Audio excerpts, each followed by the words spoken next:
El Círculo de Lectura y Estudios Profesor Juan Bosch de Estados Unidos presenta el homenaje póstumo al Dr. José Rafael La Antigua. Tercera parte. Crisis de la democracia de América en la República Dominicana. Lo dije una vez en un coloquio que se hizo en Funglode, en presencia de los dirigentes del PLD. Le dio valor a la cultura, pero eso venía de viejo, desde que él llegó aquí. Él decía, hay que dar a los jóvenes formación cultural y a los propios que están en la dirigencia política del PRD hay que darle formación cultural porque si no, no van a entender nunca este proceso. De manera que eso es. Bueno, viene la escuela política, los elogios a John Barton Martin. Y ayer me decía el presidente, mira, digo, porque él habla aquí maravillas de Martin. Sí. Elogia. Elogia también a alguien que muchas veces solamente menciona el apellido, elogia hasta la mujer de Barton Martin. Pero él en un momento habla de que John Barton Martin había pertenecido al círculo de Stevenson y luego al de Kennedy. ¿Quién era Stevenson? Adlai Stevenson, uno de los grandes estadistas norteamericanos que nunca fue presidente, porque creemos que solo a los presidentes se les puede llamar estadista. Todos los presidentes que pasaron por Estados Unidos durante décadas tuvieron que consultar a Adlai Stevenson, que en más de una ocasión se postuló y fue vencido. No pasaba, nunca pasó como candidato en el Partido Demócrata, pero murió y fue enterrado con honores de estadista, porque es un hombre que sabía de las cosas de Estado. Eso es un simple dato, ¿no? Bueno, de manera que ahí está todo lo... Cuando Juan Bosch, que elogió y elogia tanto Martin en este libro, comienza a disentir y termina en rivalidad con Martin. Me decía el presidente Fernández ayer, el dolor de Juan Bosch, y está en el libro cuando él analiza el libro del destino dominicano de John Barton Martin, que cuando vio que Kennedy le preguntó, entonces, ¿qué va a pasar con Juan Bosch? Y Martin le dijo, presidente, no es un buen presidente y no tiene capacidad para ser presidente. Aun cuando en el destino dominicano, en ese mismo libro, él señala que las características de Bosch eran las de un presidente, que una figura esbelta, una figura culta, una figura que sus canas le daban un carácter especial y todo eso. Eso le dolió mucho a Juan Bosch, porque él se llevó siempre bien con Martin y con otros de la embajada norteamericana. Se llevó bien, se trataban, tenían un buen trato. Y por eso Juan Bosch lo elogia aquí. Se encontrará después con ese libro y ahí mismo, bueno, nada, vio que aquel pues no era el tal amigo en el que él había confiado. Yo creo que hay muchos importantes. Este libro está lleno, señores, de maravillas. Por eso yo creo que ustedes han hecho una gran labor. El hecho de cómo fue la convención del PRD. Hay párrafos que ya lo he dicho antes, bellísimos. En términos poéticos. Sí, adelante. Doctor. Sí. Ok, el hecho de que hay una mezcla aquí. Se puede tener buenas relaciones con una persona y ser un buen amigo de esa persona. Eso no significa que usted tenga una concepción aceptada en su quehacer político. Y obvio es, en el libro de Leonel, para don Juan es una sorpresa. No creyó don Juan hasta ese momento que la embajada pudo haber estado involucrada en el golpe. No entiende usted que es una muestra hasta cierto punto de ingenuidad pensar que el Departamento de Estado estuvo contra su selección como candidato, prefiriendo a Viriato, y pensar entonces que ellos tenían una posición? O sea, aparentemente don Juan creía ciegamente en la línea democrática de Kennedy. ¿Cuál es su opinión? yo soy de los que creo que Kennedy no estuvo involucrado en el golpe. El golpe, si alguna participación tuvo de la embajada norteamericana, fue de los militares de la embajada norteamericana. Recuérdense que habían asesores para la Fuerza Aérea, para la Marina, para la Policía, para el Ejército. Había de todo en esa época. Yo no sé si eso existe todavía, creo que no. Y esa gente sí estaba al tanto y asusaba la conspiración de los militares, que son los verdaderos, los que construyeron el golpe, los militares dominicanos. Pero los militares de la embajada estaban involucrados. Ahora, yo no creo que esa fue una política directa de Kennedy. Puede ser que Martin llevara a veces noticias buenas y en otras ocasiones, como vimos ahí, no muy buenas o malas, y que eso, bueno, como que más bien dejaron que sucediera, porque ya la conspiración estaba aquí en auge, con o sin apoyo norteamericano. Eso es una opinión muy particular, pero no fue una política decidida en el Departamento de Estado. No hay ninguna demostración en los libros que ha publicado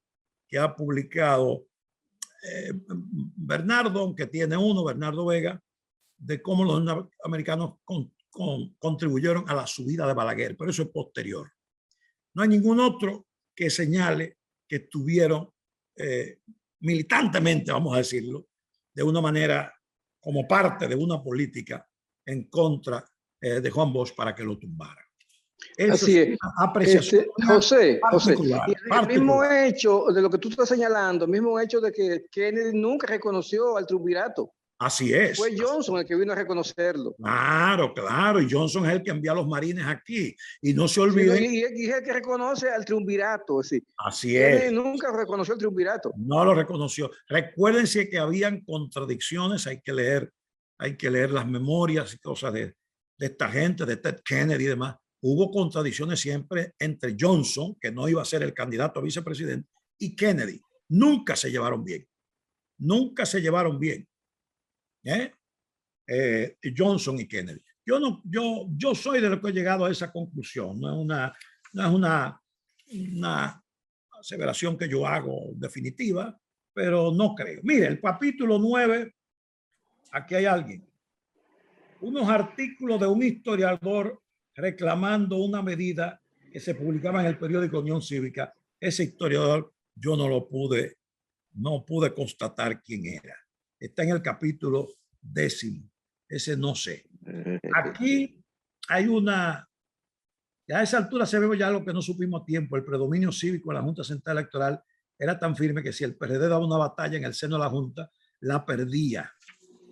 El caso de Telma Frías, combativa, pero que en Balaguer elogia. Sí, es cierto lo que dice Suero. Hay libros que señalan, pero tampoco hay comprobaciones de que Johnson estuvo involucrado en el magnicidio de Kennedy. Pero bueno, lo que sí dice Ted Kennedy en sus memorias era que ellos nunca se llevaron bien y que más bien vivían en constante disputa. Es muy difícil eso, ¿eh? Y mira lo que elogio. Telma Frías, eso fue famoso en su época. Era acusada como uno de los cuadros comunistas. Por eso era que Juan había que sacarlo, porque tenía muchos comunistas al lado. Miolán era comunista, pero Telma Frías fue terrible. Y dice Juan Bosch, si en el PRD había un líder que era congénitamente adversario del comunismo, era Telma Frías. En los barrios de la capital, Telma Frías era popular en grado asombroso. Fíjate, Juan Bosch no le niega a nadie le niega sus méritos en la construcción del PRD y en la construcción de todo ese proceso. Bueno, ustedes saben que están todos los aspectos del Náutico, el doloroso papel de la iglesia en el golpe, que está en el capítulo 12. Yo soy de lo que creo que en algún momento Bosch se volvió demasiado pesimista. Era un poco parte de su carácter, que él debió negociar, que debió bajar la marea con los militares, ¿verdad? En algún momento lo bajó y le dijo, bajen los % que ustedes cobran, No, y alguien mire, pero no podemos quitarlo de golpe. Bájenlo a 5. Yo creo que fue la única vez que negoció. Y ellos siguieron cobrando el 15. Ellos siguieron cobrando el 15. Pero yo creo que pudo haber luchado más para permanecer. Estaba muy adelantado, pero pudo más. Claro, hay los ataques. En este capítulo vienen los ataques a Jiménez Grullón, a quien no nombra, no dice su nombre. Fue parte del golpe. Venían de ser enemigos viejos. Ustedes saben ya las historias que se cuelan por ahí. Eran contrarios completamente. Tenía un pequeño partidito, Alianza Socialdemócrata, y lamentablemente fue uno de los conspiradores que fue en aquel carro apretujado, donde fueron viriatos y todo. Ahí iba también dolorosamente Jiménez Grullón, un hombre tan valioso del exilio antitrujillista y uno de los fundadores del PRD, que se separó muy temprano. Cuando vino aquí ya estaba separado de Juan Bosch y fue enemigo acérrimo. Era más una cuestión personal que política. Y bueno, él ahí realmente lo baja. El papel doloroso de la iglesia, un hombre como Reilly, el obispo de San Juan de la Maguana. José Rafael. Perdón. José Rafael, sí. Hay un dato importante para ti. Ajá. Si yo lo he mencionado otras veces, y es que la biblioteca personal de Juan Bosch está ya en la Biblioteca Nacional, pero también la familia de Jiménez Grullón donó a la Biblioteca Nacional la biblioteca personal de Jiménez Grullón. Es decir, que estos dos personajes enfrentados políticamente, ya al final la cultura los une y conviven bajo el mismo techo. Mire, una de las cosas que da más pesar es ver aquí, yo no lo recordaba al ver estas notas, como un hombre que tuvo un papel tan importante contra el Trujillato, que fue perseguido, que el mismo día que matan a Trujillo lo van a buscar para matarlo y Balaguer manda a alguien, cuidado para que no lo maten, aquella al Colegio Santo Domingo. Monseñor Reilly después aparece como uno de los conspiradores, del golpe, ¿verdad? El papel del Láutigo García, la posición, siempre he tenido mis dudas sobre la ONU. Creo que es un organismo de antes y después muy ambivalente, que ha cometido muchos errores y ha puesto en agenda muchas cuestiones. Como Juan Bosch dice aquí, que las Naciones Unidas era diario que le enviaban un mensaje para que él cambiara su forma de gobierno. Incluso le llamaban esa forma dictatorial de gobierno. El papel de Marcial Silva. Miren, voy a hacer una rápida anécdota. Yo soy católico. Crecí en la falda de los curas, como dicen, salesianos, y soy militante católico, soy de la Iglesia Católica. Bueno, cuando hace 18 años me mudé donde vivo ahora, tuve que cambiar de parroquia, y la parroquia que me tocó fue la de Arroyo Hondo, y yo duré meses en que yo decía a mi mujer, yo voy a tener que dejar de venir a misa, porque yo no me concentro, porque el párroco era Marcial Silva, y yo conozco la historia de este hombre. Las mujeres siempre tienen sus sabidurías y esas cosas que no tenemos nosotros. Fácil, eso se resuelve. Ya él te está viendo a ti hace rato y sabe quién eres tú. Así que ven donde él un día y siéntate con él y habla cara a cara y dile lo que tú tienes que decirle. Es la única manera que tú puedes borrar eso. Bueno, lo hice así, me senté con él. Y él negó en todo momento su participación en el golpe. Que no estuvo en el golpe, que no. Eso después Juan Bosch y yo hicimos la paz. Yo no creo que hicieran paz nunca. Nosotros, eso fue algo que pasó. Mira, no me quiso decir nada, la verdad, no quedé satisfecho, pero quedamos siendo amigos. Pasaron los años. Esto hace apenas 2 o 3 años, esto fue antes de la pandemia. Y yo quería verlo, porque ya él estaba con una enfermedad mortal, ya estaba muy, muy mal. Y le pedí a un amigo, dirigente de la parroquia, que quería ir a verlo a su casa. Y fui, muy cerca de aquí, de la mía. Y lo visité.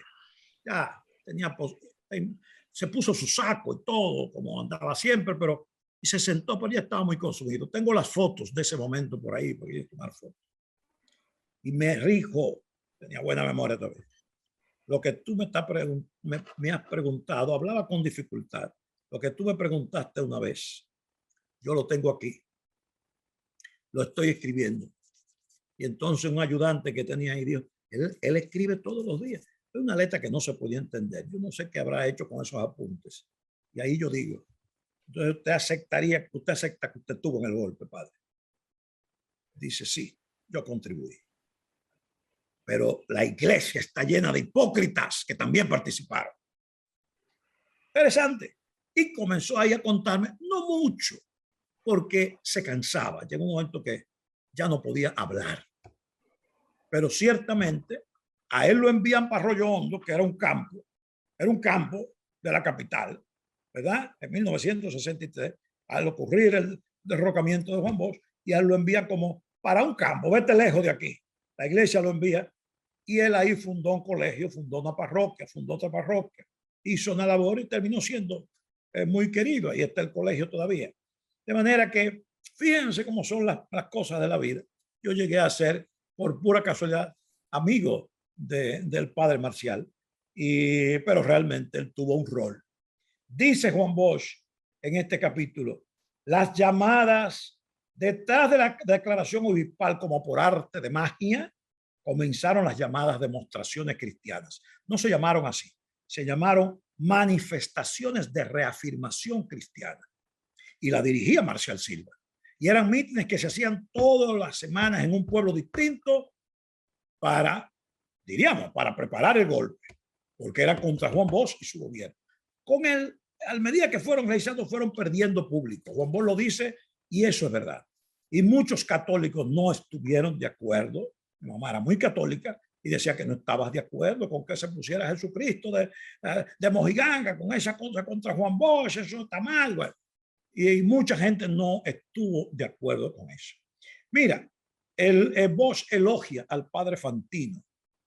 Aquí hay una calle llama Fantino Falco en el ensanche Naco, que debería llamarse sencillamente padre Fantino. Fantino Falco no dice nada. ¿Quién fue? Debía de ser padre Fantino. Padre Fantino, sí, sí. No Fantino Falco, pues parece como que... Y bueno, ahí hay una serie de elementos. Hay unas críticas a Germán Ornes Cuascú, que utilizó el Caribe, lo utilizó para asusar contra Juan Bosch. Lo asusó. Fue uno de los que asusó el grupo. Hay una mención, él nunca lo menciona, nunca lo menciona la gente, pero de quien habla mal, del periodista que habla mal, es el norteamericano, el periodista norteamericano del que habla, fue de Taxul. No como han dicho algunos de Bernard Dieterich, que fue con él incluso en el barco en que lo lleva al exilio, que se detuvo en Guadalupe. Bernard Dieterich iba en ese barco en el que se llevaron a Juan Bosch después de tumbar el golpe. Ahí está ese libro que publicó junto a la Fundación Cultural Universitaria. ¿Cómo está Juan Bosch sereno, acompañado de doña Carmen, con el mismo traje que le dieron el golpe y con el que lo dejaron en una habitación sin bañarse y sin nada? Así llega a Guadalupe. Doña Carmen con los zapatos en las manos, está descalza en la arena, viendo el horizonte. Un hombre que hacía apenas un par de días, 3 días, que había sido tumbado, que había sido, lo sacaron del poder. Y está ahí como calmo, tiene como tranquilo, viendo el horizonte. A mí esa foto me parece extraordinaria, de este libro de fotografías de esa época, una cámara testigo de la historia, que publicó Bernard Dieterich. Bernard Dieterich nunca estuvo en contra de Bosch, sino Taxul. Yo creo que ya estamos terminando los capítulos que vienen para no... Tenemos 2 preguntas aquí. Pero bueno, adelante. Le he dicho que en todo momento la importancia de la Alianza para el Progreso. Mira, Juan Bosch creía en la Alianza para el Progreso. Sí. Creía que era positiva. era una cosa positiva, ¿no? Así que bueno, hay tantas cosas por ahí. Yo quisiera encontrar algo más por ahí, pero vayan haciéndome la pregunta y voy viendo. Morató, brevemente, a Henry y Henry también. Adelante, Morató. Yo lo que quería añadirle al doctor, principalmente al doctor, tengo que narrar un poquito de mi vida, un poquitito para que pueda entender. Yo nacido en Saitel, en la Mella, y de ahí me llevaron a la casa de la familia Fernández, al Sohipo Meriño 96, arriba de los Nolasco, los dueños de la Casa Velázquez. Allá había un club social donde no se permitían militares, nada más se permitían la gente rica y la gente de poder. Ahí el profesor nunca fue. Ahí uno de los principales que comenzó prácticamente a crear esa situación fue el doctor Tobías Henao con el presidente de Unión Cívica, Viriato Afiayo. Yo tuve la oportunidad, estando niño, de bajar y subir y comprar cigarrillos y hacer cualquier mandado. Y yo duré ahí toda mi vida, en ese círculo. Y entonces, la historia que la gente cuenta es una historia muy diferente a la realidad, pero muy diferente. Me da pena decirlo a este entonces, es muy diferente. El golpe de Estado, nadie quiere visualizar que el culpable del golpe de Estado es Martin y Hubert y Balaguer, esos tres miembros, aparte del padre que usted acaba de mencionar.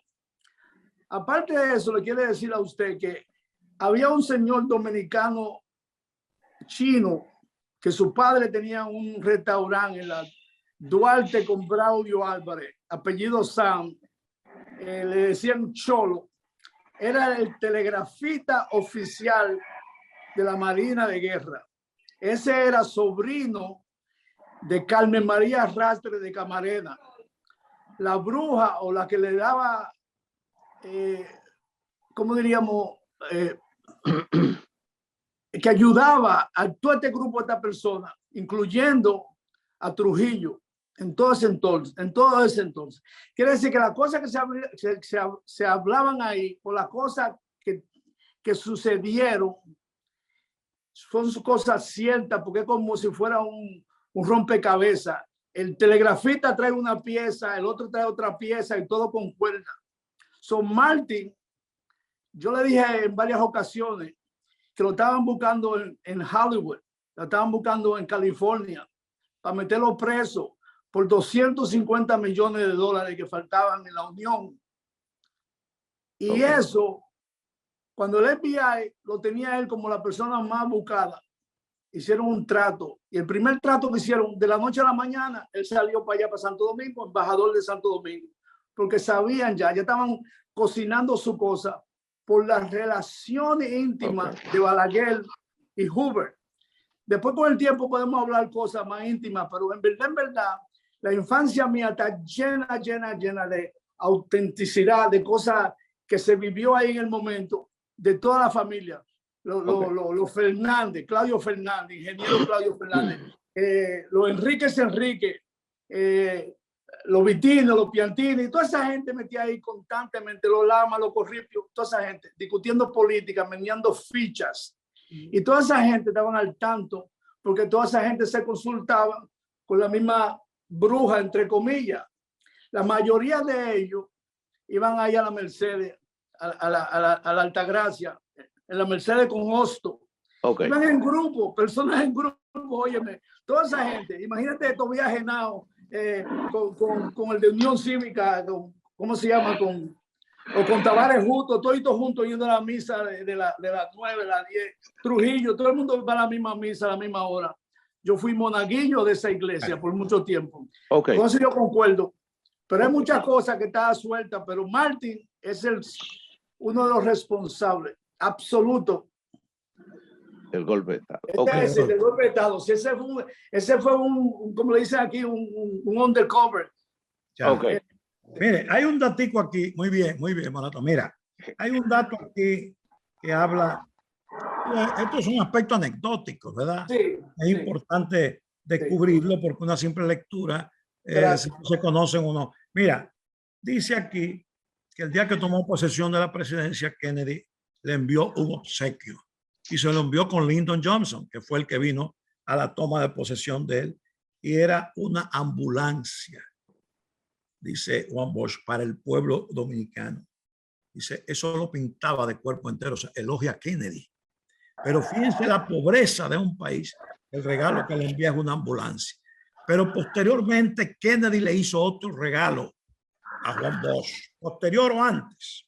Creo que fue cuando él hizo la visita antes de tomar posesión, ya electo presidente. Y fue un reloj, ¿cómo se llama? Los relojes caros. Se me olvida. Rolex. Un Rolex presidente. Y por una casualidad en el 2003, el presidente Fernández me invitó a acompañarlo por 11 días a Nueva York para la campaña electoral. Y en un momento nos sentamos a comer en un restaurante ahí y estaba Eduardo Selman. Y Eduardo Selman, Bosch le regaló ese reloj a Eduardo Selman. Ese reloj, ese Rolex se lo regaló a Eduardo Selman. Hay como un ruidito. Sí, así es. Sí. Y decía Eduardo Selman al grupo que estamos ahí, al presidente Fernández, yo, bueno, varias personas, dice lo que le había pasado ese día, dice, el reloj nunca dejó de caminar. Dígame eso fue en el 63 y nosotros estábamos en el 2003. Y él lo llevó a la casa principal de Rolex en New York. Lo había llevado ese mismo día que estaba haciendo la historia. Y él dice que duraron un rato y que venían y que hasta que preguntó, oye, ¿qué ha pasado con mi reloj? No, me tengo que viene alguien. Y vino un ejecutivo. Parece que llamaron ejecutivo a otro sitio que viniera. Y le dijeron, dígame usted, ¿dónde usted consiguió ese reloj? Y él hizo la historia. Y él dijo, eso era lo que queríamos saber, porque nosotros ya veíamos muy sospechoso que usted tuviese un reloj que en nuestros archivos indica que lo mandó a hacer la Casa Blanca y que no hay otro similar a ese. Le arreglaron, lo pusieron a funcionar y él tiene ese reloj. Si algún día se hace un museo, lo que tiene que hacer Eduardo Selman, que lo tiene de seguro, es sí.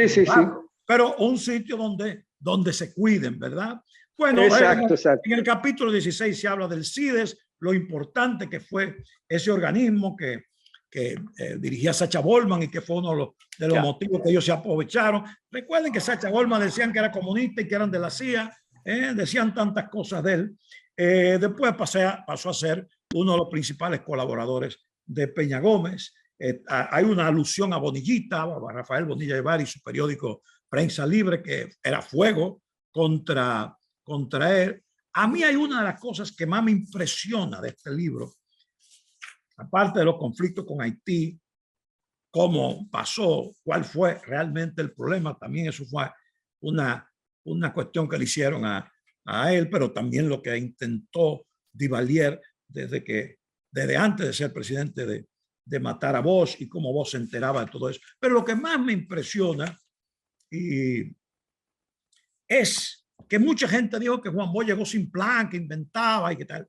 Y aquí se demuestra que Juan Bosch tenía todo un plan de gobierno, que no llegó ahí sin ideas de lo que había que hacer, que él sabía que había que hacer la presa de Tavera, que había que hacer otra presa, que había que irrigar las tierras, que había que darle tierra a los campesinos que estaban pasando hambre, que había que hacer una reforma agraria, pero además una serie de obras que se harían después, algunas de las cuales la haría Balaguer y otras en los gobiernos posteriores. Fíjense la visión que tenía don Juan, que realmente él sí tenía un programa de gobierno y está explicado en este libro. Si hay un elemento valioso en este libro, es la explicación que hace don Juan de lo que era su plan de gobierno.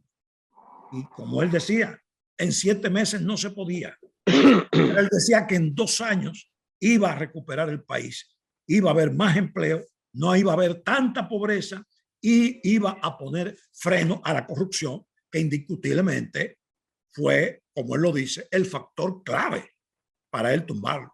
No fue el comunismo ni nada. Las alusiones a las que se aprovecharon producto de la Guerra Fría. fue la corrupción y la corrupción de los militares. Esos mismos militares que después, ese de los Santos Céspedes que él menciona ahí, es jefe de la Fuerza Aérea y que fue al avión a decirle que había que comprar 6 millones de dólares en aviones. ¿Pero y para qué?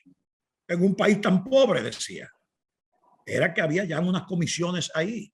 Cuando él le dijo que no, ya la orden para el golpe estaba dada. Le quedaron días. Recuerden que venía de México, donde estuvo invitado por el presidente Adolfo López Mateo para la toma de posesión. Una pregunta ahí. Una pregunta ahí. Adelante, adelante. Henry también tiene otra, pero vamos a hacerla de acuerdo con el tema de la corrupción. Si Bosch entiende que la corrupción efectivamente le dio diríamos la estocada mortal,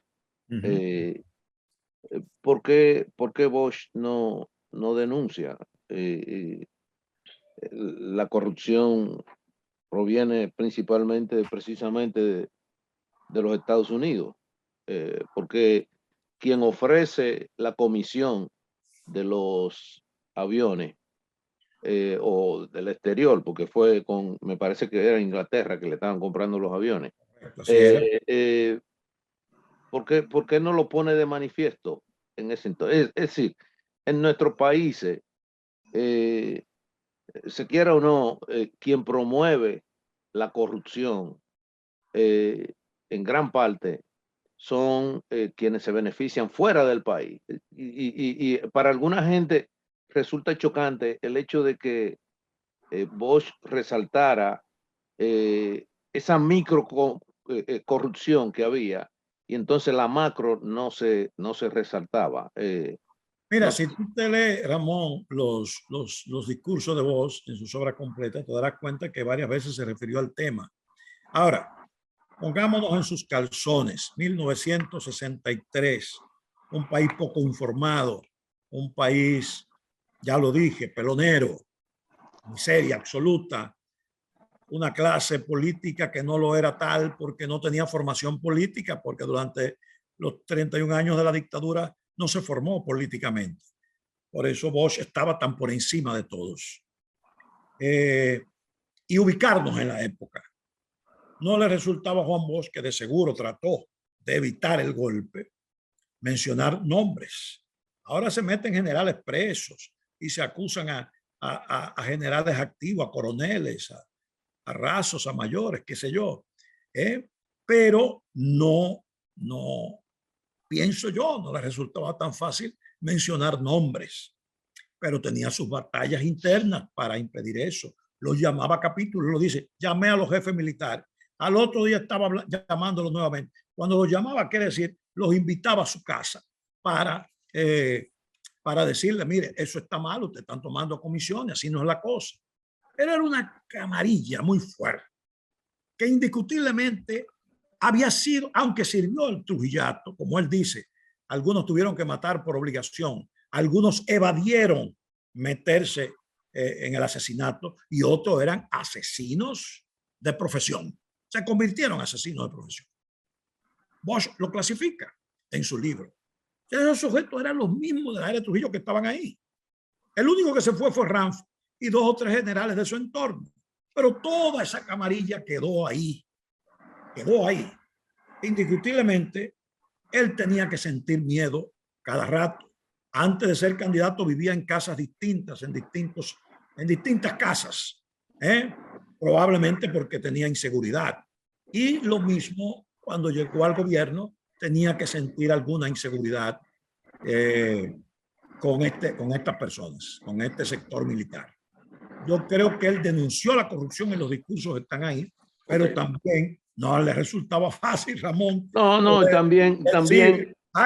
Yo trato de ubicarme en la época. Exacto. En la época que él vivió. No, y también, no quiero que se me malinterprete, hay que resaltar que fue donde Kennedy y le hizo saber, entiende, que había una compañía que estaba haciendo hasta cierto punto un mal uso de la influencia. Estaba dando comisiones y él dice que Kennedy se sobresaltó, como que manifestó como ¿verdad? Como una Sí, incomodidad, ¿no? y el problema Sí. de las comisiones, como todos sabemos, es que se le carga al Estado realmente. No es que eh, el productor o quien vende le da de su ganancia a nadie, ¿entiendes? Es que el precio se le carga al precio realmente. Aquí Henry Guerrero tiene una pregunta, a ver si no la dejamos que se retrase mucho. Véngale, Adelante, Henry. véngale, véngale, ¿cómo no? Buenas noches. No, mi pregunta es la siguiente. Usted se refirió a un aspecto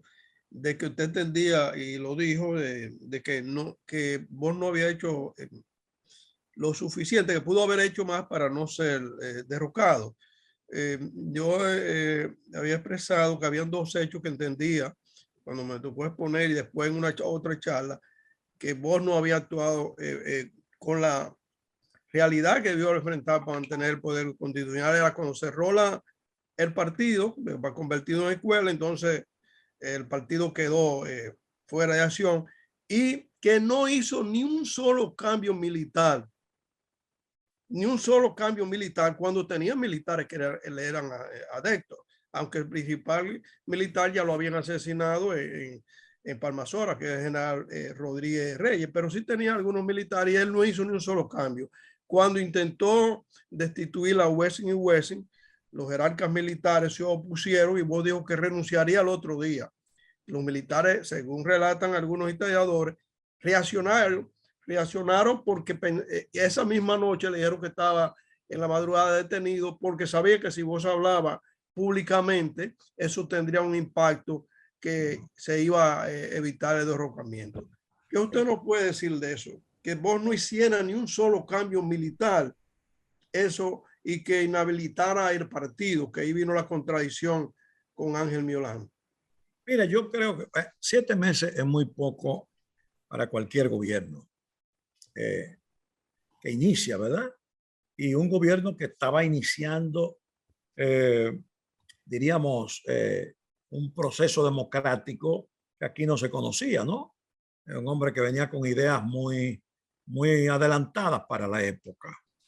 Bush nunca pudo formar un grupo sólido de militares. Recuerda que tuvo el coronel Fernández Domínguez, que le dijo en algún momento, aquí estamos para defender lo que usted quiere. No, no, no, no. Aquí va a haber un derramamiento de sangre enorme, como ocurriría apenas menos de 2 años después con la Revolución de Abril. Realmente no, él vislumbraba, es lo que yo veo, lo que podía suceder y no podía llamar a gente que iban a morir, porque era un grupo pequeño, los militares que él tenía. Los cambios, no le dio tiempo a realizar los cambios. Son 7 meses. Entonces no le dio tiempo a formalizar cambios en la milicia, fundamentalmente. Le llovieron. En todos los gobiernos, los presidentes se abruman de tantas cosas que tienen que resolver. Yo me imagino cómo vivía don Juan, un hombre que se levantaba temprano, que ya a las 6 de la mañana estaba en el palacio, como lo dice él ahí, y trabajando, planificando, haciendo cosas, pero al mismo tiempo oyendo chismes, él lo dice ahí, esa chismografía que le llega a todos los presidentes, porque ese es el pasatiempo nacional, y bueno, y también viendo o observando o atisbando que por ahí se estaba fraguando algo contra él, o un asesinato que estuvo entre los planes, o el golpe que finalmente se dio. Yo creo que su problema estuvo ahí en que no tuvo tiempo de poder conformar un equipo militar fuerte. Y no olvidemos que, como él mismo lo dice, el PRD estaba formado por mucha gente que venía de los estratos bajos o venían del exilio, ¿verdad? Y que la clase alta, la clase media alta o la mediana, como él señala insistentemente, pues estaba en la onda contraria a él. Y eso era lo que formaban las castas que existieron entonces, que ciertamente existieron. Yo lo que afirmo es que hoy ya esas castas son muy distintas. Ya un pelotero, por menos formación cultural que tenga, por menos formación en sentido general que tenga, tú no lo puedes impedir que entre como socio al country club a cualquier parte con todos los millones que tiene, porque a veces tienen mucho más millones que los que son o los que se creen ser de apellidos ilustres, ¿no? Entonces ya eso ha cambiado mucho, lo de las clases sociales, pero indiscutiblemente en esa época sí existía. Y Bosch nunca tuvo fuerza en ese sector. Tuvo sector en el pueblo y el pueblo no estaba, digamos, organizado. Fíjate que cuando ocurre el golpe, el PRD, el local del PRD, quedaba en la calle Inver, casi esquina Ángel Morales, donde yo vivía en Moca, donde nací y vivía hasta los 22 años. Y ahí realmente llegó la policía, desmanteló aquel local, lo allanó y la gente no hizo nada. Aunque Moca era un pueblo cívico, Unión Cívica había ganado en el 62 y el PRD apenas había sacado un regidor. Pero no lo hubo. Hubo algún conato de protesta, alguna gente fue y protestó y salió, pero 2 o 3 gatos. La mayoría de la gente se quedó tranquila, porque bueno, los militares estaban en las calles, era lo que estaban dirigiendo el país y la gente todavía tenía muy cerca en su mente la era de Trujillo. Eso es lo que creo.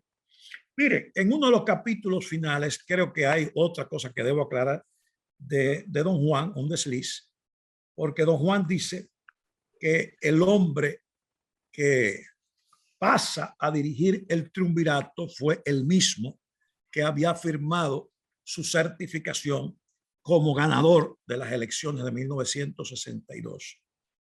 Y hasta donde yo recuerdo y he leído, el presidente de la Junta Central Electoral, recordado por haber organizado unas elecciones que nadie protestó, los cívicos que eran contrarios no protestaron, nadie, de tan limpias y ordenadas que fueron, fue don Ángel María Liz.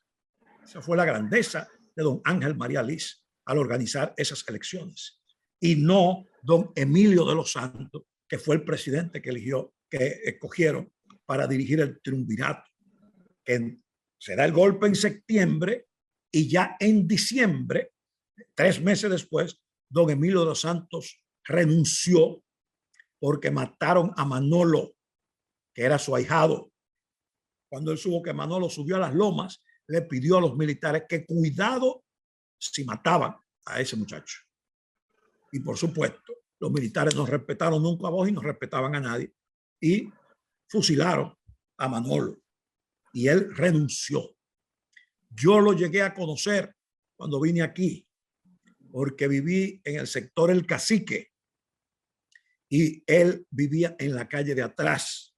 Y yo veía a aquel hombre que nadie sabía quién era. Yo sabía quién era porque leía, porque había leído su historia. Y ver que salía caminando todos los días con su sombrero en las manos, viviendo muy modestamente, y era un gran abogado, había sido un gran abogado, ya estaba muy viejito, para coger un carro público ahí en la avenida Independencia. Lo vi muchas veces partir y llegar a su casa, porque yo me dedicaba a observarlo con esa fascinación que siempre me ha dado los aspectos históricos. Don Emilio de los Santos no fue el presidente de la Junta, sino don Ángel María Liz. Yo no sé cómo a don Juan se le fue eso. Y finalmente está su artículo final, el artículo 21, donde a pesar de que ha criticado durante gran parte de su obra a la juventud, él en esta parte dice que la juventud, lo termina brillantemente, es el gran, el futuro, es el porvenir del país y que todavía la democracia en República Dominicana podía salvarse si esa juventud realmente tomaba el control.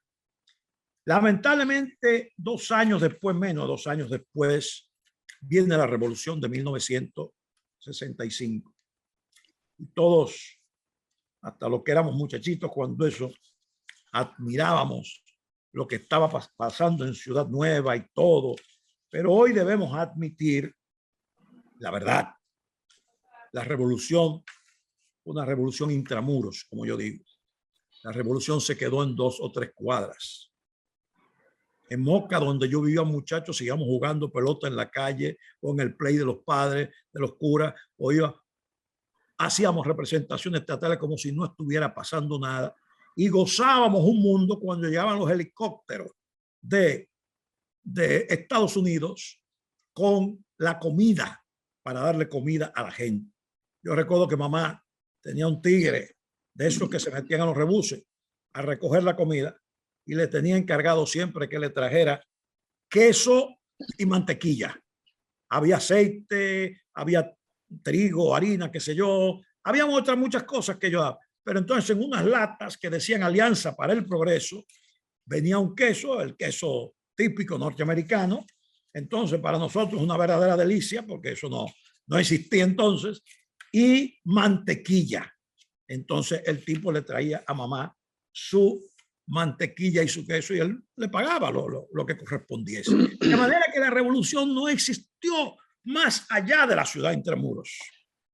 Naturalmente, la capital terminaba entonces en la Abraham Lincoln, donde el único edificio de importancia que había en la Abraham Lincoln era, ya le habían quitado el nombre de Fabre Gefrar, un presidente haitiano que apoyó a los dominicanos en el proceso restaurador, y le habían puesto después otro nombre que ahora no recuerdo, creo que Cordell Hull, el que firmó la supuesta independencia financiera de Trujillo.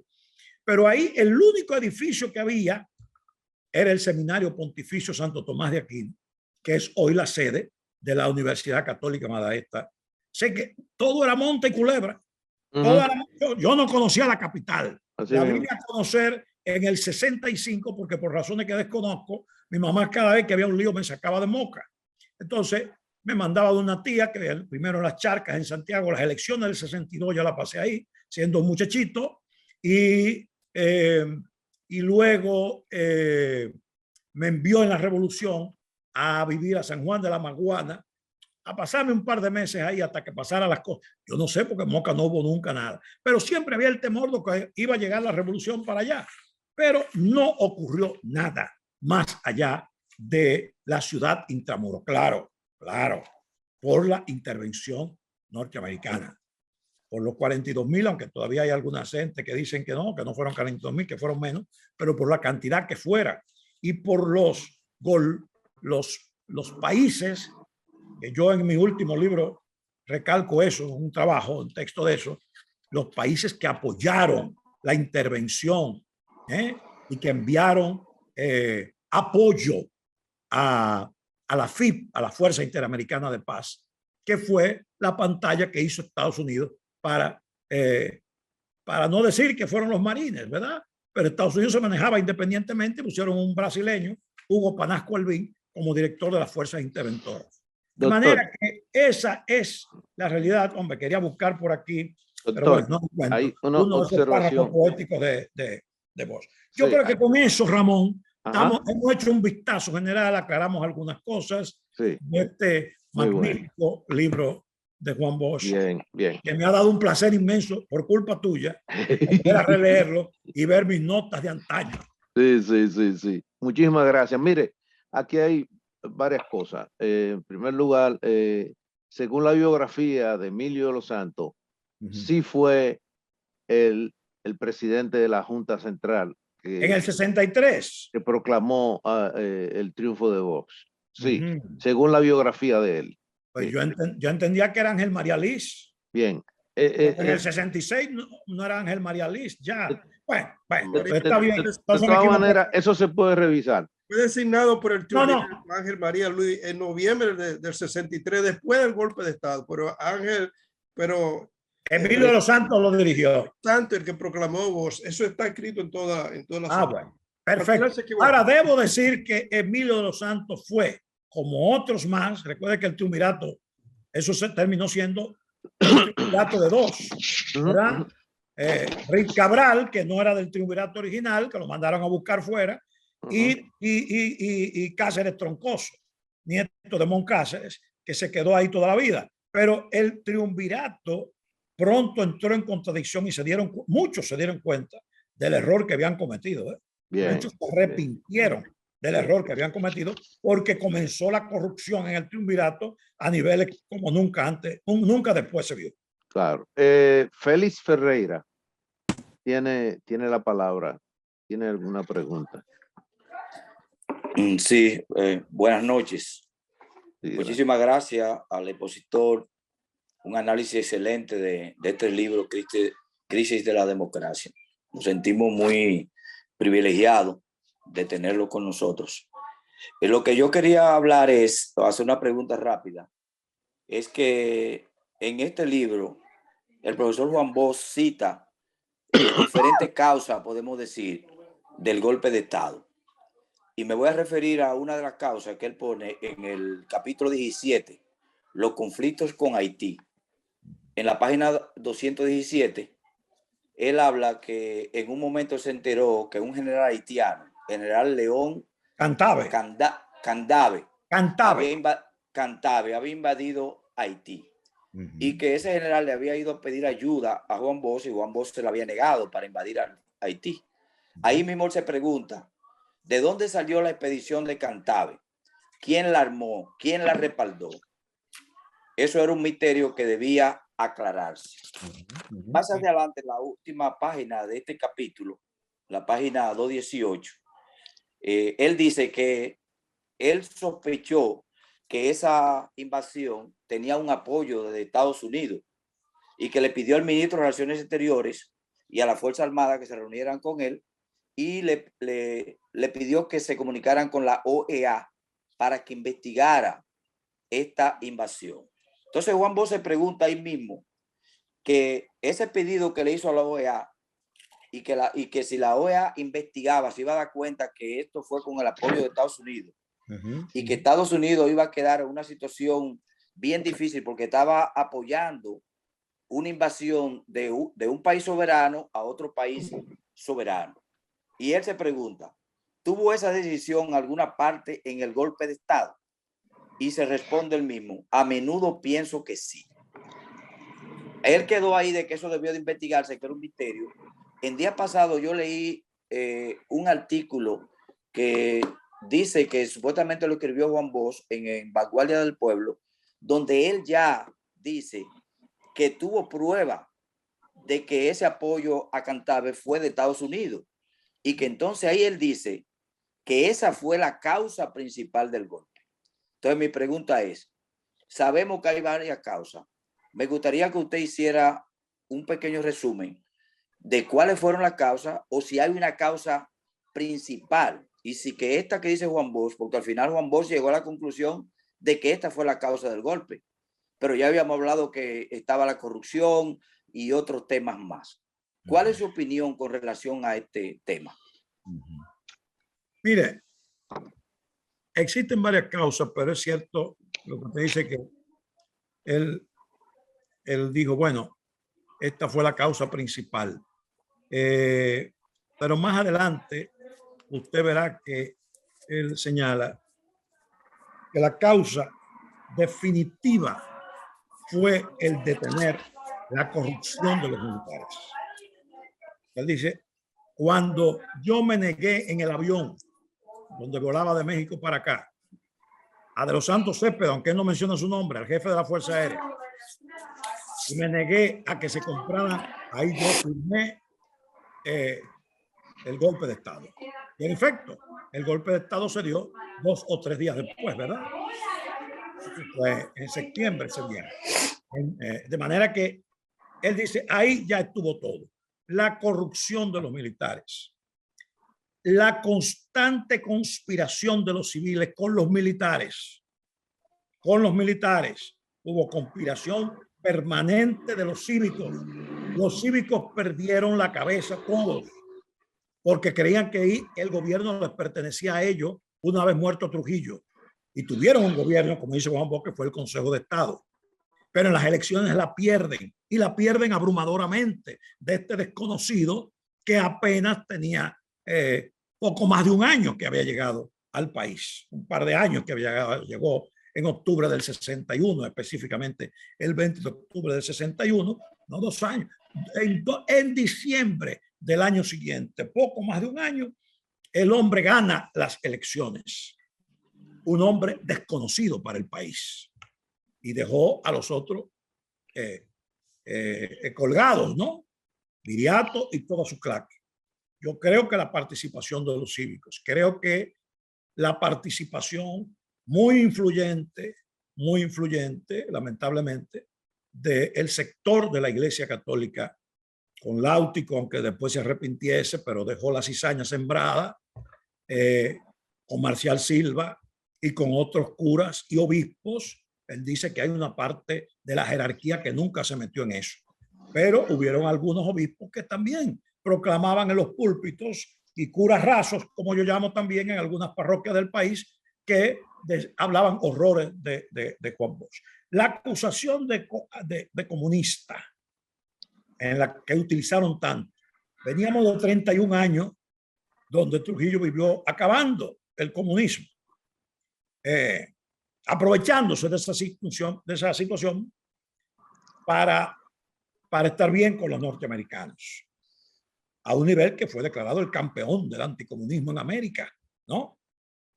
Todos esos factores, la insistencia de civiles, de los cívicos y de otros sectores en que él sacara del país a los comunistas. Y como decía que no podía sacar a nadie, porque él llegó ahí para respetar a todo el mundo y lo había proclamado en su discurso, que mientras él estuviese ahí, las libertades no iban a perecer. Él no podía hacer nuevamente lo que hizo Trujillo y lo que luego haría Balaguer. Perseguir, exiliar o matar comunistas. Habían comunistas reales y comunistas que no lo eran, pero le pegaban el San Benito e iban en el paquete. Entonces, hay muchos factores. Yo creo que el definitivo fue el militar. La renuencia de Chávez, de Wessing Chávez, a no aceptar que fuera destituido, y la alta jerarquía decirle, no, usted no puede destituir a Wessing. Era una violación, un irrespeto a la autoridad legítimamente constituida. De manera, yo creo que la base estuvo ahí, la corrupción y el trujillismo militar, como dice Bosch, un Trujillo redivivo, un Trujillo que estaba en el alma, en el espíritu de esos sectores militares, y que indiscutiblemente fueron los que dieron el golpe. Sí hubo un apoyo norteamericano por el mismo tema. Ya he dicho que los militares norteamericanos estuvieron, los delegados diplomáticos militares aquí estuvieron envueltos en el golpe porque se reunían. El Bernardo Vega, que demuestra todas esas correspondencias y las comunicaciones entre ellos, y que fueron luego desclasificadas por el Departamento de Estado, y de ahí la obtuvo Bernardo. Todas esas cosas están relacionadas. Son muchos factores que afectaron a Bosch desde antes de llegar al poder y después en los escasos 7 meses. ¿Qué son 7 meses para un gobierno? No es nada. O sea, no pudo hacer nada, ¿no? Y no pudo tampoco conciliar con esos intereses ahí tan pugnaces y tan violentos. Eso es lo que creo. Muchísimas gracias. Bien, doctor, también quería resaltar el hecho de que, obviamente, desde el punto de vista logístico, la revolución fue un proceso intramuro, como usted dice. Sí. Pero más sin embargo, mucho de lo que tuvimos, qué sé yo, 11 años alrededor de ahí, nuestra pubertad, la juventud,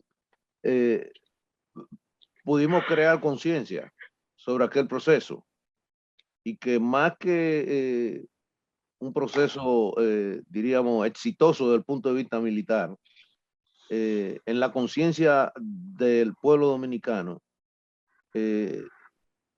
prácticamente se constituyó en una semilla, como lo perseguía don Juan también al llegar a República Dominicana y tratar de restablecer la democracia. Es decir, ambos casos revelan que forman parte de la esperanza democrática que Bosch trató de llevar al pueblo dominicano. Sí, sí, Y además, como usted decía, la parte de que salió exitoso, o mejor dicho, no pudo haber llegado más lejos, debido a que precisamente la intervención yanqui lo claro, evitó. lo evitó, claro que sí. Sí, sí.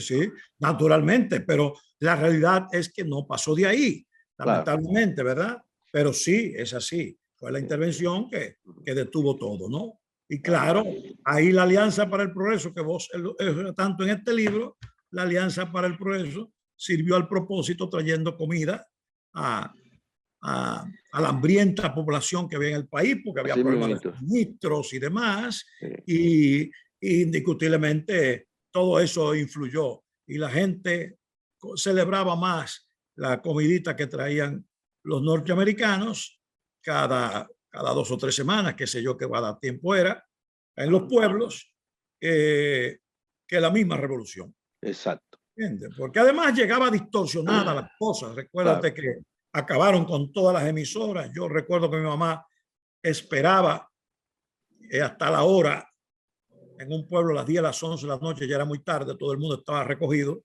y más en esos tiempos, que pasara, y no todos los días, el periódico Patria, que dirigía el Chino Ferreras, como Alberto Ferreras Manuel, el chino, que hacía el periódico de la revolución que se llamaba Patria, para poder conocer qué estaba pasando en la revolución. Los periódicos dejaron de circular, qué sé yo, había mucha desinformación y una emisora constantemente desde San Isidro, fogoneando contra la revolución y diciendo que avanzaban las fuerzas contra la revolución y tal. O sea que todo eso afectó ese proceso revolucionario. Sí, Me bien. aclara alguien por ahí, y se lo agradezco, y es cierto, que era el general Atila Luna. Así es. Luego vos en otro artículo lo menciona por sus nombres, en este libro no, en otros textos sí. Bueno, y después otros que han estudiado el golpe de Estado. Atila Luna. De los Santos Céspedes fue nombrado luego por el triunvirato y fue el hombre que ordenó el bombardeo en el palacio en el momento en que Pedro Bartolomé Benoit, enviado de San Isidro, estaba discutiendo con Molina Oreña, que era el presidente provisional, a ver cómo se llegaba a un acuerdo. Y comenzó el bombardeo que mató mucha gente ahí en el Palacio Nacional. Estamos de acuerdo. Manuel Gómez tiene la última pregunta para cerrar y tratar de digamos, clausurar. Lamentablemente podríamos estar aquí hasta las 12 y a las 11 de la noche, pero yo espero no haberlo cansado. El no, de ninguna manera. Manuel, adelante, Manuel. Con eso concluyo. Bueno, doctor Antigua, yo entiendo que hubo algo como de precocidad en todo este proceso. ¿Algo de qué? De precocidad. Precocidad, o sea, fue como muy precoz la lucha política después de la caída de Trujillo, porque se entiende, por ejemplo, si entendemos la Revolución Cubana, Fidel dura mucho luchando ahí en la Sierra Maestra para llegar a La Habana. Creo que fue enero del 59 o algo así. Sí, sí.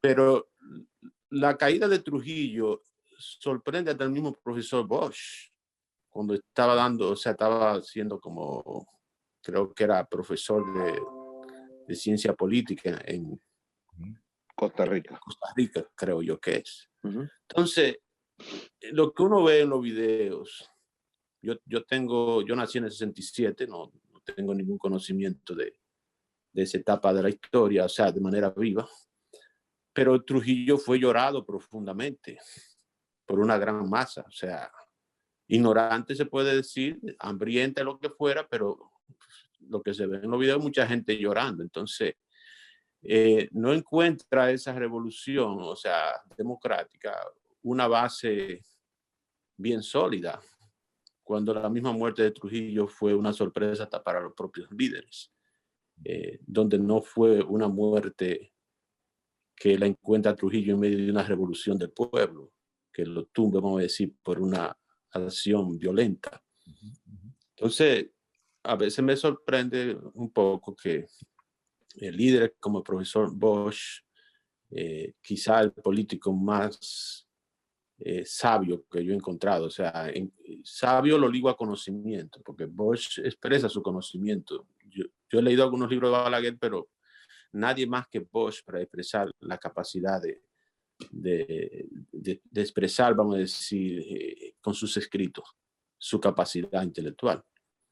Pero yo encuentro como que hubo precocidad, o sea, en la manera de que se quiso hacer tantas cosas en tan corto tiempo.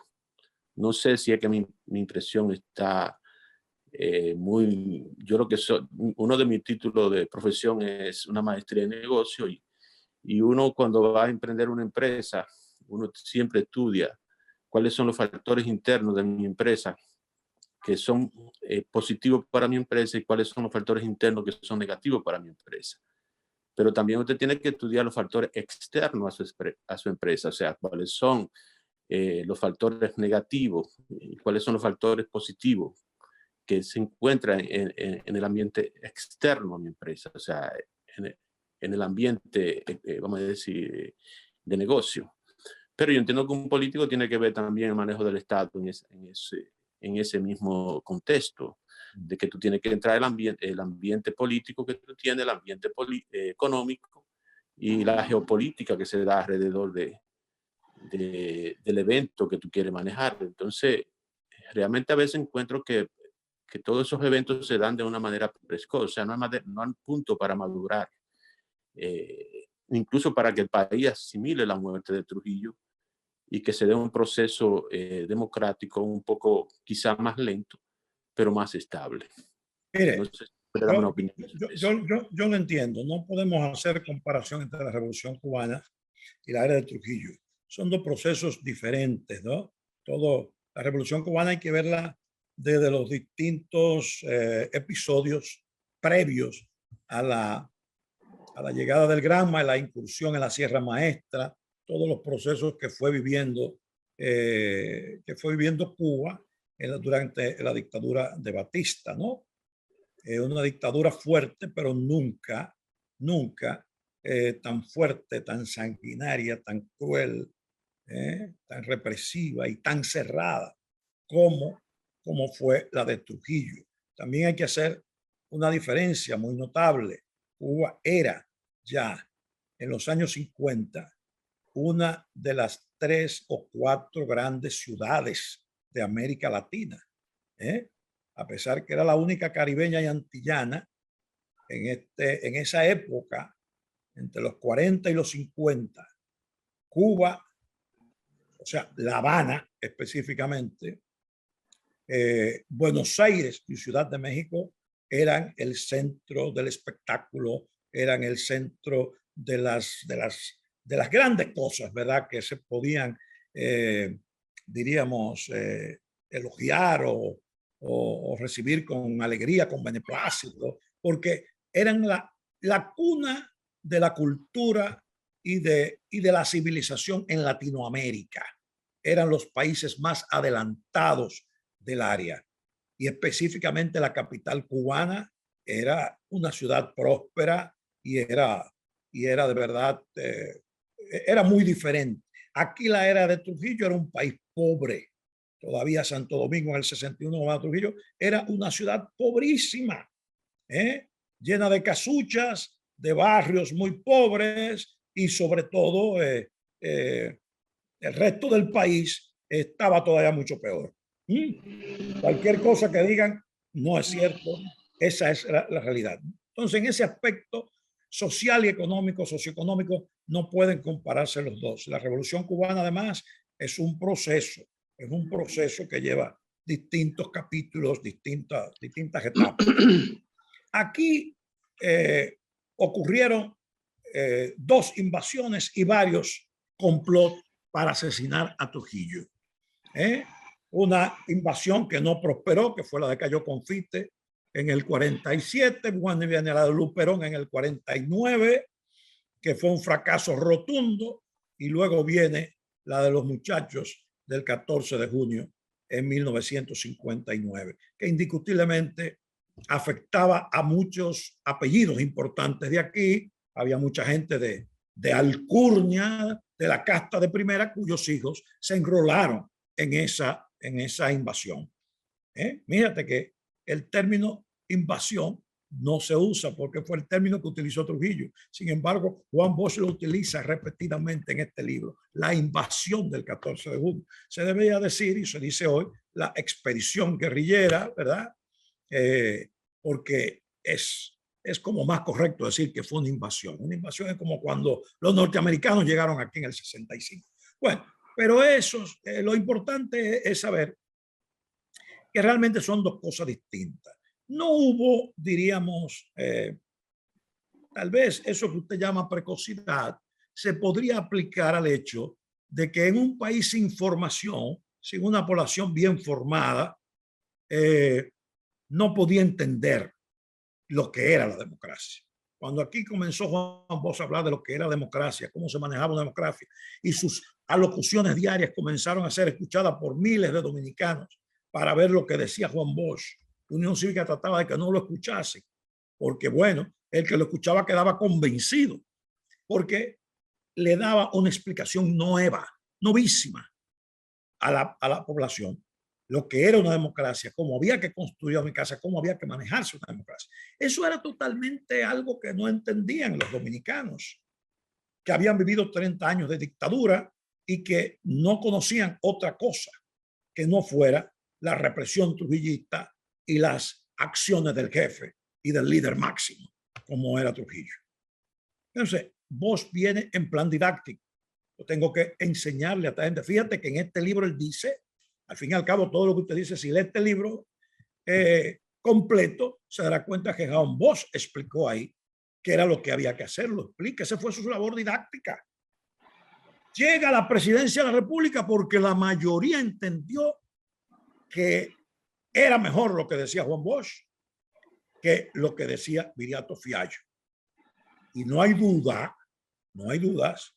que Juan Bosch aquí no enfrentó de una manera, diríamos así, frontal, directa, a los trujillistas, porque sabía, como buen político, como un político sagaz que era, sabía que los que habían servido a Trujillo, no los torturadores y la masa que tuvieron cargos y cosas, sino la masa que siguió a Trujillo y que lloraron, como dice usted, el 30 de mayo al jefe cuando lo estaban velando en Palacio y primero en su casa, donde hoy está la Biblioteca Nacional, que será la residencia de Trujillo, ahí fue que lo velaron.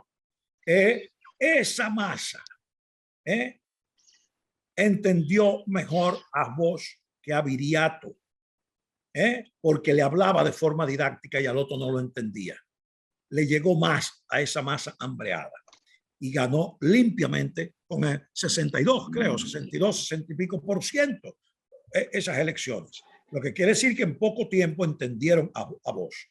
Ahora, lo que Bosch no tuvo tiempo en 7 meses, concentrémonos en esa cifra. 7 meses no tuvo tiempo para encauzar el país bajo los lineamientos democráticos que él pregonaba. No lo logró. No logró porque tenía bloqueo en el sector civil, porque tenía huelgas. Ahí menciona algunas, pero le faltaron otras, porque aparte de Fousa, que él no la menciona por su nombre, el principal grupo sindical aquí era Fousa Cecitrao. Exacto. Y ese enfrentaba a Juan Bosch diariamente. Así mismo. Pero aquí se ignora o se desconoce o se ha olvidado, y hasta los otros días, creo que murió ya, estuvo postulando como abogado en Ciudad Nueva, yo llegué a verlo, a Fernando Hernández Díaz, que era el presidente de la FENAMA. ¿Qué era la FENAMA? La Federación Nacional de Maestros. Y ese hombre anduvo el país entero haciendo campaña contra el gobierno durante los 7 meses. Eso no fue antes. Y también había otra entidad que llamaba FENEPIA, que era la federación que enrolaba a los servidores públicos, que también hacía campaña contra Juan Bosch siendo presidente. De manera que vivió bajo un fuego, no un fuego cruzado, Fue un fuego diversificado en distintos puntos. Eso no lo puede aguantar nadie. Y si tú tienes los jefes de las Fuerzas Armadas en contra tuya, si tú tienes un organismo como fue el CEFA de Wessing en contra, si tú tienes a los curas, ¿qué te quedaba? La masa hambreada que iba donde el que le diera la comida. Y por eso, cuando toman a Juan Bosch, no hay grandes protestas aquí. No hay tampoco una revolución hasta 2 años después, cuando, ¿verdad?, los errores constantes y la corrupción permanente del triunvirato y de todos sus ministros, perdón, llevó a esta revolución, pero ya ustedes saben cómo fue diezmada, cómo fue cortada esa revolución, ¿verdad?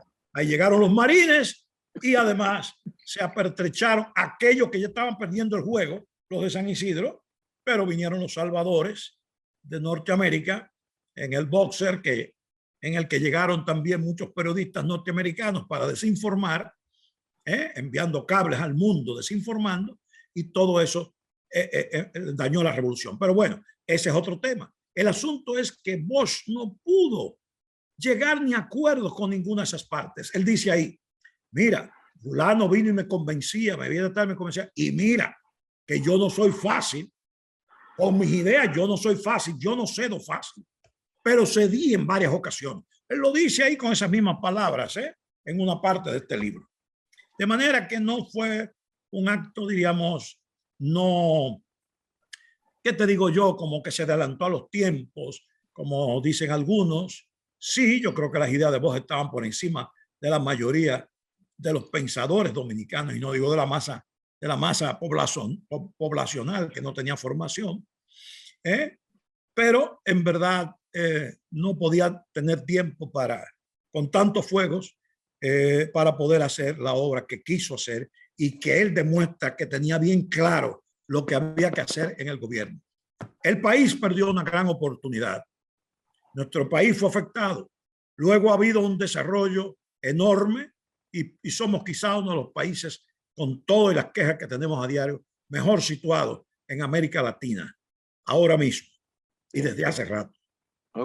Hay un país próspero, hay un país en desarrollo, pero pudimos haber estado mejor y habernos evitado muchos sucesos sangrientos, dolorosos, que dejaron heridas profundas, si hubiéramos dejado a Juan Bosch gobernar tranquilamente sus 4 años, ¿no? Esa es mi opinión final. Te agradezco mucho, Ramón, tu invitación, y a todos los que asistieron. He pasado una noche espléndida con ustedes y los vuelvo a felicitar por haber estado todo este tiempo analizando este libro que aquí en Santo Domingo no se ha vuelto a hacer nunca, o no lo han hecho nunca. Bien, bien, bien. Vamos a dejar que Diomedes, a ver si tiene una palabra antes de dejar que el doctor pues se despida y cierre. Diomedes. Sí, bueno, decir que lo que hemos escuchado casi 3 horas, casi 3 horas. Oh, Dios mío. Ha sido, te lo digo, ha sido una cátedra de José Rafael sobre ese libro y sobre el periodo de esa etapa, ¿no? La llegada de Bosch al país hasta la revolución, digamos, ¿no? Que es un poco lo que cuenta el libro, ¿no? Toda esa historia. De modo que es muy importante, de uso didáctico. Mucho. Sí, y cosas muy novedosas, entre ellas 2 fundamentales, ¿no? El tema es el primer lugar donde se celebró el ajusticiamiento de Trujillo fue en la tarde del 31 en San José de Costa Rica, en el Parque Central. Que ahí hemos estado varias veces. Ahí está. Eso es muy importante. Y también José Rafael, tú que escribes permanentemente en la prensa dominicana, en el Diario Libre, eso que señalaste al principio, situando a Juan Bosch como ensayista y situando ese libro, dice la Democracia de América en República Dominicana, como el primer gran que marca a Juan Bosch, ¿verdad? Como ensayista ya de manera definitiva, porque después ya de ese libro y después del golpe, Juan Bosch ya todo iba a ser ensayo histórico y ensayo político. Es decir, Así que es. fue la gran obra de Juan Bosch es esa. Así En es. términos literarios, claro, sus cuentos, su novela, ya esa impronta está en la literatura hispanoamericana. Así Pero es. ya en términos del tema, los temas dominicanos, el tema de la política, el gran ensayo de Juan Bosch es a partir de ese libro, así que también creo que es un aporte. Y cómo tú sitúas todo ese tema de los cuentos y que efectivamente a partir de ese libro es que Bosch, digamos, se convierte, digamos, ya en Inicia su carrera ensayística. y pensador Claro. que sería, Así es. que fue Así ya. es. Entonces, eso está claro. Quisiera que terminara, José Rafael, con, quizá contando, yo una vez lo he escuchado, la primera vez que viste la figura de Juan Bosch. Claro, muchas veces estuviste con él en la Feria del Libro, lo entrevistaste en tu programa de televisión, ¿no? Que tenía, para tu página de 25 años, tu página de crítica, que están en los libros que se publicaron después. Pero, ¿cómo vio José Rafael a Juan Bosch por primera vez y qué impacto tuvo en él esa figura en ese momento? Claro, te lo voy a ligar con la de Miolán.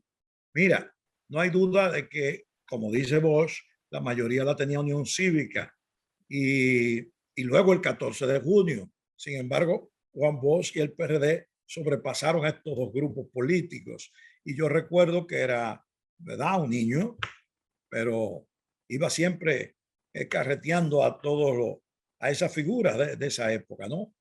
Y yo recuerdo como don Ángel Miolán llegó a Moca, se desmontó en lo que entonces se llamaba Parquecito de la Victoria y se llama Hermanos de la Masa, a la entrada del pueblo, y se había anunciado que iba a llegar Ángel Miolán, que el PRD, y caminó toda la calle Duarte, que era la principal, o es todavía, dobló por la Independencia para ir al Parque Independencia a decir un discurso con pocas gentes.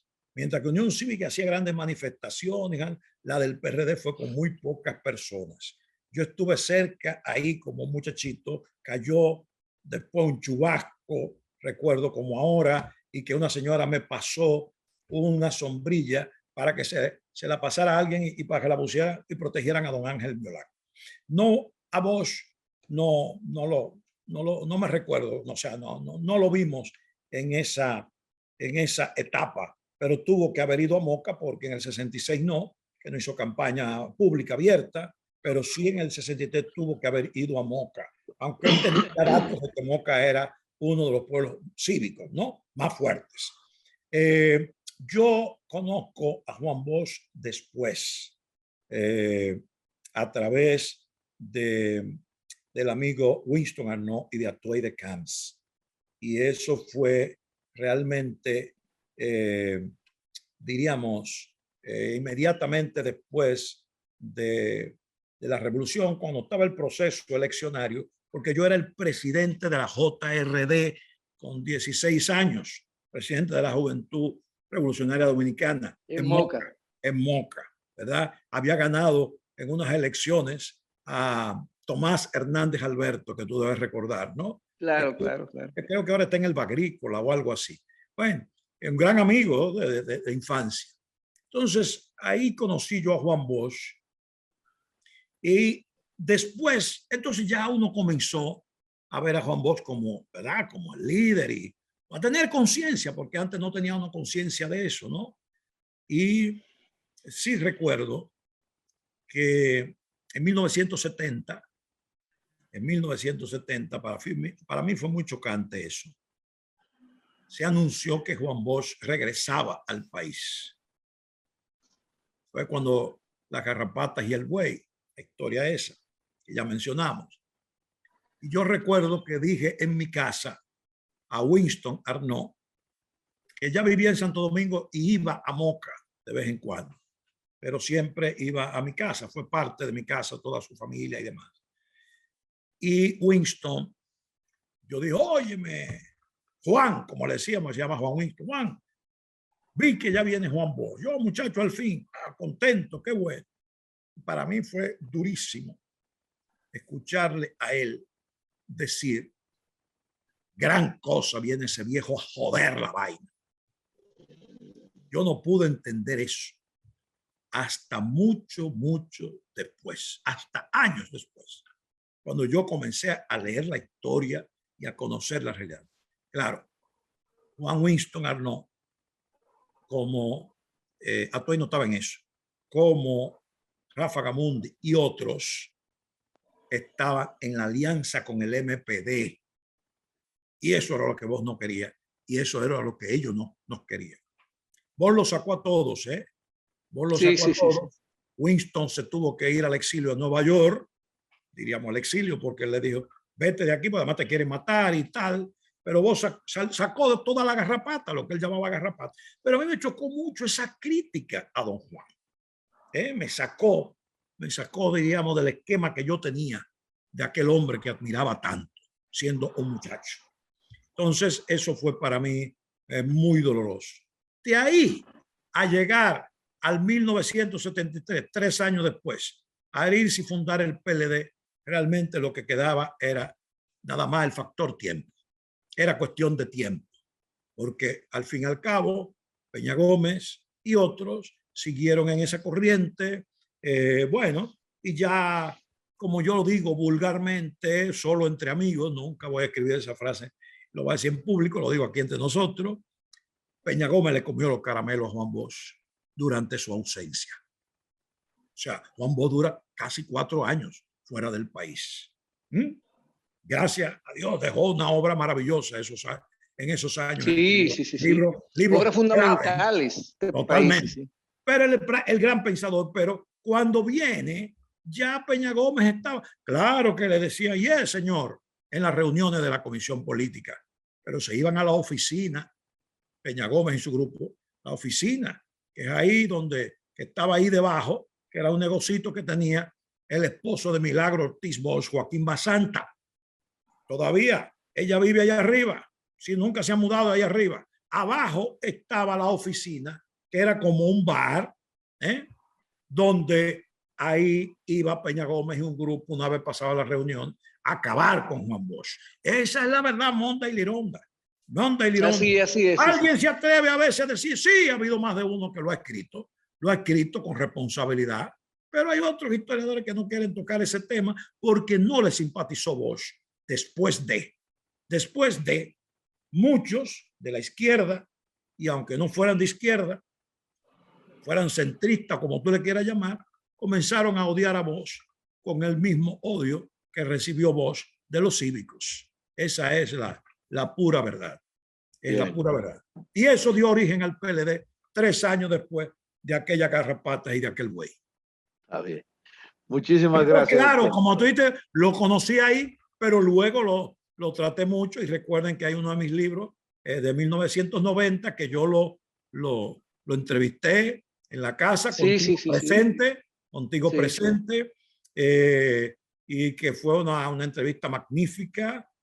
Bueno. ¿Le dedicaste una feria del libro? Solamente eso, hay algo que mi familia agradece mucho, yo en particular, porque mi mamá se vio grave en una ocasión y sorprendentemente llegó un día Juan Bosch, que ya comenzaba a manifestar sus problemas de salud, que conocemos, junto con doña Carmen, que siempre me tuvo un aprecio muy especial. Sí, también.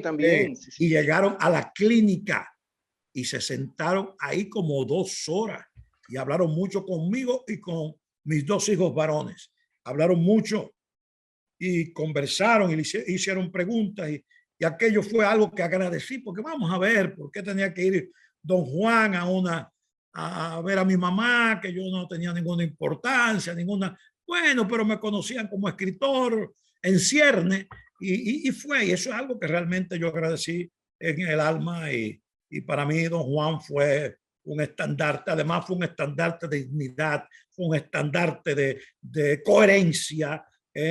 Juan Bosch cambió de ideología, cambió de ideas, las mismas situaciones que vivió, además los tiempos le fueron modificando el pensamiento. Sin embargo, siempre mantuvo un sentido de integridad, y algo que solamente lo consiguió él, y unos pocos lo han conseguido, en el sentido de integridad y de pobreza material. Ese poco amor al dinero que siempre tuvo. Nunca, nunca. Ese no fue su finalidad como gobernante ni como dirigente político. Y eso, Juan Bosch, yo creo que está, en verdad, debiera estar en el panteón de las divinidades políticas de República Dominicana. Señores, gracias. Para que no llevemos 4 horas, pues llevamos mi compañía que quieren seguir hablando y vamos a acabar mañana. Muchísimas gracias, doctor. Aquí lo vamos a dejar. ¿Entiendes? Un placer. Un placer inmenso. Sí. Y gracias por su apoyo. Y que nos volvamos a ver pronto. Sí, hay temas. Cualquiera que quiera comunicarse conmigo, que me por ahí, hablan con Ramón y le da mi teléfono sin problema. Sí. Hay temas pendientes todavía. Okay. Bueno. Ya, ¿verdad? Okay. Muchísimas gracias.